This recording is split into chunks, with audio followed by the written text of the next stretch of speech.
नमस्कार, बिहार मिथिला न्यूज़ में आपका स्वागत है। मैं हूं मनोज।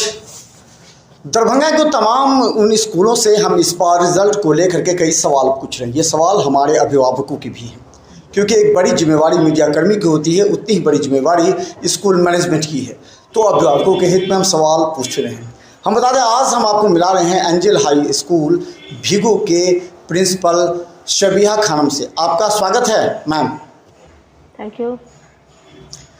एक बड़ा सवाल हमारे मन में भी आ रहा है और आपके मन में भी आ रहा होगा। दरभंगा के तमाम स्कूल मैनेजमेंट से हम सवाल पूछ रहे हैं। हर वर्ष होता था कि दरभंगा के 1 से लेकर 10 तक टॉप 10 स्टूडेंट अलग अलग स्कूल के जो आते थे, उनका नाम बड़े गर्व से स्कूल मैनेजमेंट निकालता था। अखबार में हो, अपने अपने स्कूल के जो फेसबुक पेज हो उस पर कि फर्स्ट इस स्कूल के, दूसरा इस स्कूल के, तीसरे इस स्कूल के। लेकिन इस बार नहीं आया। इसका क्या कारण समझती हैं आप मैम? मुझे लगता है कि ये कोविड के वजह से थोड़ा परसेंटेज भी लो हुआ है और बच्चे थोड़ा डिटोरिएट तो किए ही हैं। वैसे ओवरऑल परसेंटेज बच्चे लोगों का सही हुआ है, लेकिन पूरा आप अगर ये कहेंगे कि परसेंटेज स्टूडेंट्स का अच्छा गया तो ऐसा मैं नहीं मानती हूँ, क्योंकि बहुत ज़्यादा बच्चे इफ़ेक्टिव हुए हैं इस कोविड में और बच्चों की पढ़ाई भी डिटोरिएट हुई है। और जैसे सीबीएसई बोर्ड एग्ज़ामिनेशन लेती है, एग्ज़ामिनेशन तो हुआ, लेकिन वो चार्मिंग बच्चों में नहीं था एग्ज़ामिनेशन देने के टाइम में, क्योंकि उनकी टीचिंग परफेक्ट वे से नहीं हो पाई, जो फैक्ट है। तो खासकर बता दें कि जो 2 साल पहले कोरोना संक्रमण में गुजर रहे थे बच्चे, उन्होंने 10th और 12th का एग्जामिनेशन दिया है। लेकिन सवाल यही उठ रहा है, कुछ तो मार्किंग होगा, आगे पीछे का मार्किंग होगा। कोई भी स्कूल क्यों नहीं इस बात को पब्लिश किया?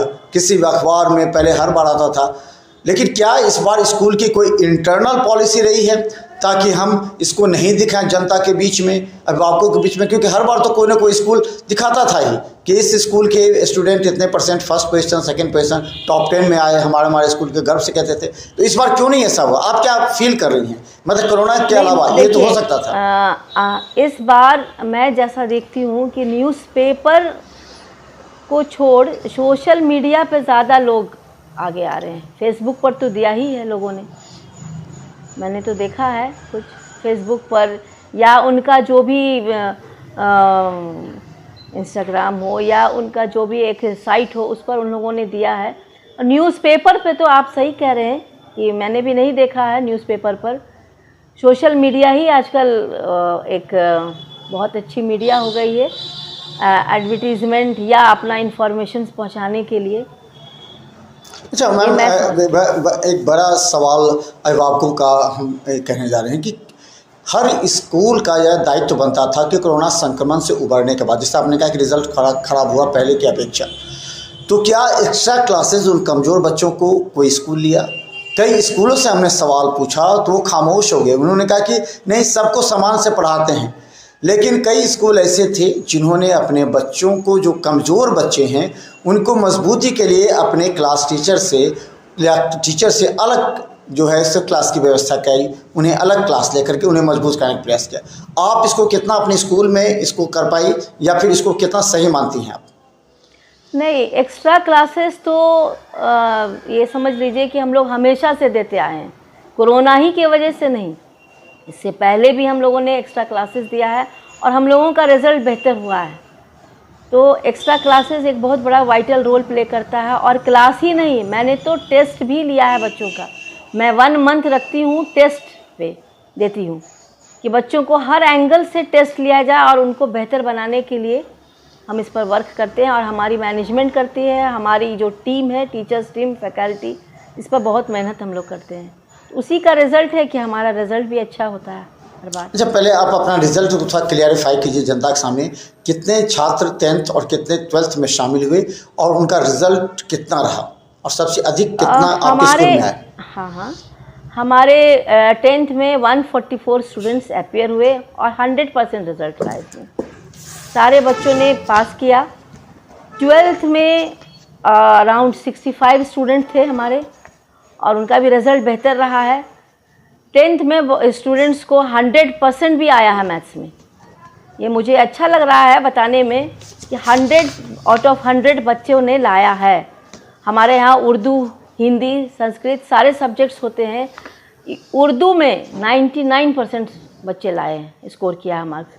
तो ये सब होता है क्या, एक्स्ट्रा क्लासेस का ही मुझे लगता है कि ये हम लोगों को ये इसका अवार्ड मिलता है कि बच्चों पर हम लोग बहुत ज़्यादा मेहनत करते हैं। अगर गार्जियंस उन्हें नहीं भेजते हैं तो हम लोग by phonic, by message, WhatsApp group बनाए हुए हैं, उसमें हम लोग देते हैं बच्चों का नाम और अच्छा रिजल्ट मिलता है। तो ये सब एफर्ट हम लोगों ने लगाया है बेहतर तो रिजल्ट। क्या आप इस बार के रिजल्ट से संतुष्ट हैं एक स्कूल मैनेजमेंट के नाते? देखिए, स्कूल मैनेजमेंट कभी संतुष्ट नहीं होती है, ठीक है। उनको और लगता है कि और बेहतर रिजल्ट हो, और संतुष्ट हूँ ही, लेकिन अब ये बोलिएगा कि टोटली संतुष्ट हूँ कि नहीं, तो ये मैं कभी संतुष्ट नहीं होती हूँ। मुझे लगता है कि इससे भी बेहतर रिजल्ट बच्चे करें।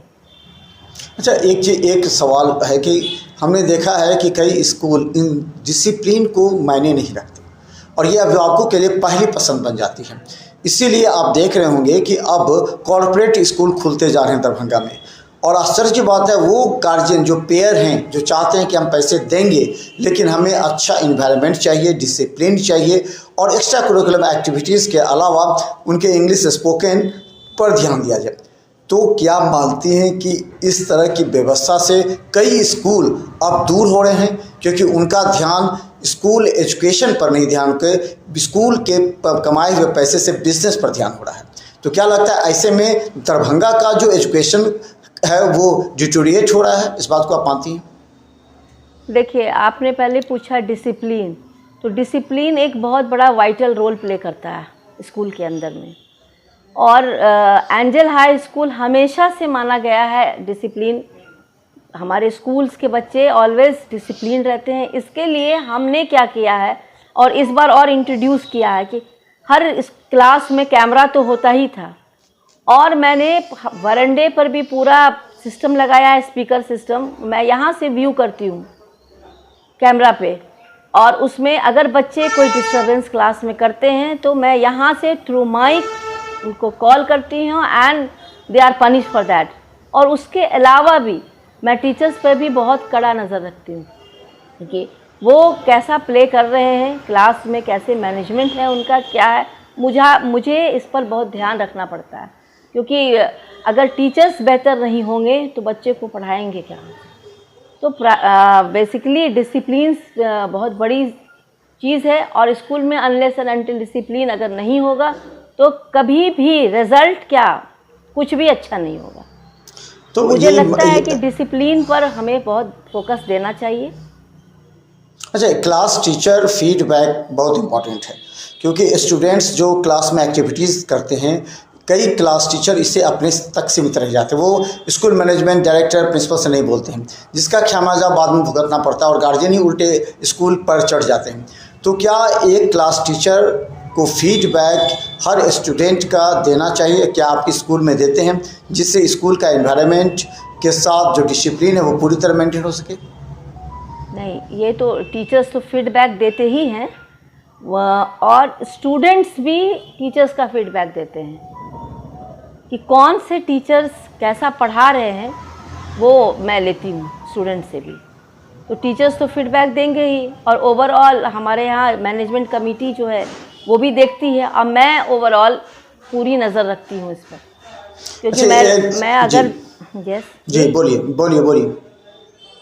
मैं ऑलराउंडर टीचर्स भी रखती हूँ, क्योंकि हर फैकल्टीज़ के टीचर हैं और उन पर कड़ी क्या मतलब अच्छी नज़र रखी जाती है कि वो पढ़ा क्या रहे हैं, क्लास में कुछ डिस्टर्बेंस तो नहीं हो रहा है, या अगर स्टूडेंट्स बहुत ज़्यादा डिस्टर्बेंस क्रिएट कर रहे हैं तो they are just teachers are told to just bring in the office, और मैं उनसे प्लस उनके गार्जियंस को कॉल करती हूँ और मैं उनसे डिस्कस करती हूँ कि आखिर क्या है कारण, या अगर ऐसा है तो मैं कुछ दिन के लिए उनका क्लास सस्पेंड भी करती हूँ। अच्छा मैम, एक बड़ा सवाल, जब कॉर्पोरेट स्कूल खुल रहे हैं दरभंगा में तो गार्जियन भी सवाल पूछने लगे हैं। एक जो दरभंगा के 70% स्कूल हैं, जो स्कूल के जो टीचर्स हैं उनकी क्वालिटी मेंटेन नहीं करते हैं। ऐसे टीचर्स रख देते हैं जिनका सैलरी 5,000 7,000 8,000 2,000 तक में भी है, वो रख करके किसी तरह अपना एजुकेशन सिस्टम को चलाते हैं। और जो कॉर्पोरेट स्कूल है वो अच्छे टीचर्स का बाहर से टीचर्स का सिलेक्शन करके लाते हैं, प्रिंसिपल का लाते हैं, टीचर्स का लाते हैं, उसके बाद वो इंग्लिश एनवायरनमेंट या फिर अलग अलग वो जो एजुकेशन हाईटेक एजुकेशन है, जो क्वालिटी एजुकेशन वो देते हैं। तो क्या 70% स्कूलों का एक दायित्व नहीं बनता कि हर माह जब हम बच्चों से फीस लेते हैं, ओवरऑल 20 से 25% का अंतराल होगा सभी स्कूल के फीस स्ट्रक्चर में, तो ये क्यों नहीं होता है? स्कूल कोई क्वालिटी टीचर को क्यों नहीं अच्छी सैलरी देकर अच्छे टीचर का क्यों नहीं चलता? क्या दरभंगा में अच्छे टीचर्स की कमी है मैम? देखिए, दरभंगा में अच्छे टीचर्स की कमी तो नहीं है, लेकिन ये जो छोटे स्कूल्स होते हैं उनको भी अपना देखना पड़ता है, क्योंकि अगर हर क्वालिटी के गार्जियन हैं दरभंगा में, अगर लो हैं तो वो लो पेमेंट पर जाते हैं क्योंकि उनको इतना है नहीं पैसा, और अगर अच्छे क्वालिटी के गार्जियन हैं तो वो पैसा देने में उनको कोई प्रॉब्लम नहीं होता है। तो सब लोगों को पढ़ाना होता है, तो अच्छे स्कूल्स अच्छे टीचर रखते हैं और छोटे स्कूल वो अपने स्टैंडर्ड के टीचर रखते हैं। तो इसका एजुकेशन पर तो असर पड़ता डिसाइड होगा ना? करना है कि हम कहाँ जाएं, हम किस स्कूल में जाएं। अगर अच्छे स्कूल में जाते हैं तो उन लोगों को दे हैव टू पे, उन लोगों को पेमेंट तो करना ही पड़ेगा। लेकिन यहाँ होता है कभी क्या कि गार्जियंस पेमेंट भी करना नहीं चाहते हैं। अगर अच्छे स्कूल में जाएंगे, अगर टीचर्स अच्छे अमाउंट सैलरी लेते हैं तो गार्जियंस को भी अगर तो ये कौन प्रूफ करेगा? ये मैम कौन प्रूफ करेगा कि हमने अच्छे टीचर्स रखे हैं? आप हमें हाई पे कीजिए, हम अच्छे टीचर्स रखते हैं, बाहर के टीचर्स रखते हैं, यहाँ क्वालिटी टीचर, ये कौन बताएगा? कैसे प्रूफ होगा ये गार्जियन के बीच में? देखिए, हम बाहर के टीचर्स रखते हैं या दरभंगा के टीचर, ऐसा नहीं है कि दरभंगा में क्वालिटी नहीं है, टीचर्स में है क्वालिटी। अगर आप उनको पे करते हैं तो अच्छे टीचर्स आपके आते हैं, और वो कौन बताएंगे? वो तो स्टूडेंट ही बताते हैं। अगर उनका पढ़ाई अच्छा होता है या उनकी कॉपीज़ या उनकी आउटपुट अच्छी होती है तो गार्जियंस बताते हैं कि यहाँ पढ़ाई अच्छी होती है, यहाँ के टीचर्स डेफिनेटली बहुत अच्छे हैं। तो हम बता दें, हमारे साथ एंजल हाई स्कूल की प्रिंसिपल हैं और हम हर स्कूल से खुलकर हम बोलते हैं। देखिए, रोज़ पब्लिक स्कूल के मैनेजमेंट से हमने बात करनी चाहिए, लेकिन देखिए वहाँ की विडम्बना वहाँ कई भाग में बढ़ गए हैं। जब से डायरेक्टर यहाँ नहीं रहे हैं तब से स्कूल के जो अंदर की राजनीति है इतनी खींचातान हो, लेकिन इसका असर पड़ा है स्टूडेंट पर। इस बार हम बता दें 30 से 40 स्टूडेंट हमारी नज़र के सामने हैं जिन्होंने कॉर्पोरेट स्कूल में या बड़े स्कूल में नाम लिखा लिया, क्योंकि वहाँ वो पे करते थे और उसी लेवल का पे कॉर्पोरेट स्कूल पे हुआ। अब सवाल ये है कि आखिर स्कूल मैनेजमेंट जवाब क्यों नहीं देना चाहता? जवाब से भागता क्यों है? हम उन तमाम स्कूल मैनेजमेंट से पूछ रहे हैं, आइए अपनी बातों को रखिए, जनता के समक्ष अभिभावकों के समक्ष रखिए, क्योंकि एक बहुत बड़ा चैलेंज है। और हम बता दें कि हमारे साथ एंजल हाई स्कूल के प्रिंसिपल है और हम ये सवाल अंतिम पूछना चाहते हैं कि मैम की 2024 में एक और कड़ी चुनौती होगी। आप संतुष्ट नहीं हैं, लेकिन 2024 का रिजल्ट और बेहतर हो, आप अपने स्कूल में और फैसिलिटीज़ लाएं। इसके लिए क्या आपने चुनौती स्वीकार की है और किस तरह आपने एक योजना तैयार की है? नहीं, 2024 के लिए तो मैंने आपको पहले भी बताया कि मैंने अच्छे फैकल्टी रखे हैं। फर्स्ट ऑफ ऑल टीचर्स की क्वालिटी मैंने अच्छी की है। दूसरी बात मैंने आपको बताया सीसी कैमरा एवरी क्लासेस में है, और हर teachers as well as students सब हमारे सुपरविज़न में रहते हैं। मैं हमेशा देखती रहती हूँ और मैं राउंड पर भी जाती हूँ, टीचर्स का भी फीडबैक लेती हूँ, प्लस स्टूडेंट्स का टीचर से भी फीडबैक लेती हूँ। मुझे लगता है कि 24th के लिए हम लोग प्रिपरेशन कर रहे हैं अच्छी तरीके से, और बच्चे की एक्स्ट्रा कैरिकुलर एक्टिविटीज़ पर भी हम लोग ध्यान देते हैं कि बच्चे, देखिए आजकल के इस युग में बस पढ़ाई से ही कुछ नहीं होती है। जैसा हमारा NEP कहता है कि स्किल डेवलपमेंट बहुत ही ज़रूरी है बच्चों में, तो उसके लिए भी हम लोग कुछ प्रोग्राम्स करते हैं और स्किल डेवलप करने की कोशिश करते हैं, और ये करते ही हैं हम लोग। तो इससे मुझे लगता है कि 24th के लिए हम लोग प्रिपेयर हो रहे हैं with good faculties and with good skill development in the students, और आगे देखिए क्या होता है। तो अंतिम सवाल ये है कि बहुत से गार्जियन ऐसे हैं जिसमें हमें फ़ोन करके कहा कि हम जिस स्कूल में अपने बच्चों को पढ़ा रहे थे वहाँ की स्थिति अच्छी नहीं थी, हमने जब बच्चों को निकालना चाहा तो स्कूल में नहीं निकालने दे रहा है, वो हमें अलग अलग प्रलोभन दे रहा है, पैसे कह रहा है कि हम कम कर देंगे, एडमिशन फ़ी कम कर देंगे, जो ईयरली फ़ी है वो कम कर देंगे, लेकिन आप अपने बच्चों को पढ़ाइए यहीं पर। उसके यहाँ से सेटिस्फाइड नहीं है फिर भी, तो ये कैसे होगा? क्योंकि उसे एसएलसी देगा नहीं, एसएलसी नहीं देगा, दूसरे स्कूल कहेंगे एडमिशन लेंगे नहीं, बिना स्कूल एसएलसी के भी एडमिशन हो रहे हैं। लेकिन इस तरह स्कूल मैनेजमेंट का क्या दायित्व नहीं है कि अगर गार्जियन संतुष्ट नहीं है तो उसको छोड़ देना, अगर जाना चाहते हैं आप जाइए कहीं। मैम नहीं, बिल्कुल छोड़ देना चाहिए, स्कूल्स को भी छोड़ना चाहिए, बिकॉज गार्जियंस बेटर डिसीज़न ले सकते हैं अपने बच्चों के लिए कि मुझे कहाँ जाना है, हमारे बच्चों का भविष्य किस स्कूल में बेहतर होगा। तो थोड़ा स्कूल मैनेजमेंट को भी देखिए, आपको अगर अच्छा करना तो आप अपनी इन्वायरमेंट अच्छा कीजिए, पढ़ाई का स्तर सुधारिए, तो ऑटोमेटिकली बच्चे आएंगे, आपको बोलने की ज़रूरत नहीं होगी। और इस तरह से ज़बरदस्ती करने से कुछ नहीं होता है। मैं तो मानती हूँ कि ज़बरदस्ती नहीं करना चाहिए, नहीं करनी चाहिए निश्चित तौर पर। कई अभिभावकों ने हमें फ़ोन करके कहा, और आपको हम बता दें ऐसे स्कूलों का नाम हम जल्द ही कहने वाले हैं आपके सामने, क्योंकि हमें किसी बात का भय और डर नहीं होता है।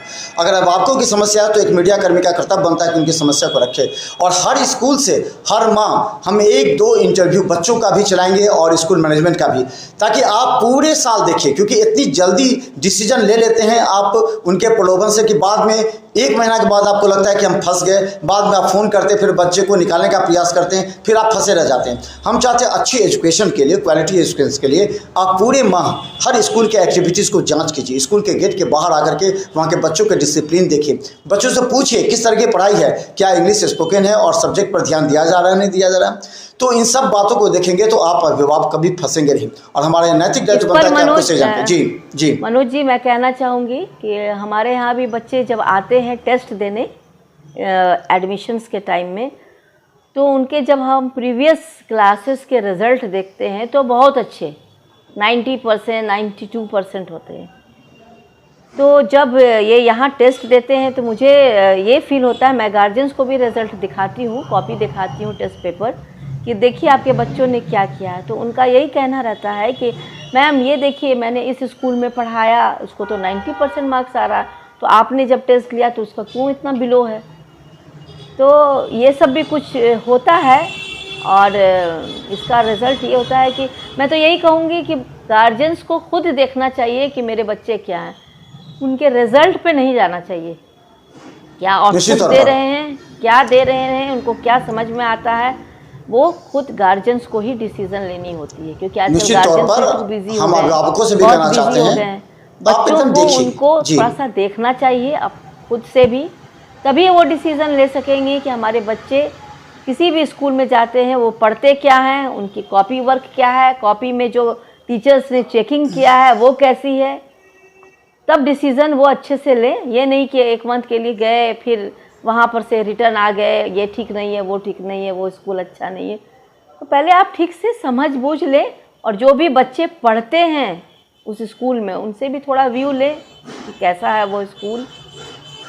निश्चित तौर पर इसलिए आपको भी कभी कहते हैं कि आप पूरे माह, अगर अगले साल आपको अपने बच्चों को हटाना है वहाँ से दूसरे स्कूल में जाना है, तो जितने भी दरभंगा के टॉप 10 स्कूल्स हैं आप उस स्कूल्स में जा करके, जहाँ पर गेट पर जा करके देखिए, 10 मिनट के लिए थोड़ा सा वहाँ ऑब्जर्व कीजिए, क्लास बच्चों से पूछिए पढ़ाई के बारे में, टीचर्स के बारे में, स्कूल मैनेजमेंट के बारे में। उसके बाद आप सेटिस्फाइड होकर अगर आप एडमिशन कराते हैं बच्चे का तो आपका सही निर्णय होगा, और इसमें रिजल्ट भी आने, क्योंकि देखिए स्कूल का कुछ जाएगा नहीं, जाएगा आप अभिभावकों का, क्योंकि आपके बच्चे हैं, अगर इनडिसिप्लिन हो गए तो आपका पूरा संपत्ति कमाया हुआ बर्बाद हो जाएगा। ऐसी परिस्थिति में आपका नैतिक दायित्व बनता है, पैसा सभी 20 से 25% के अंतराल पर होते हैं, इसलिए आपका नैतिक दायित्व बनता है कि सही जवाबदेही से आप स्कूल का चयन करें। और इसमें हम जो हमारा टीवी चैनल पर जो हमारा चल रहा है नंबर, हेल्पलाइन नंबर, आप हमें कॉल करें, हम निश्चित आपको सही सजेशन देंगे।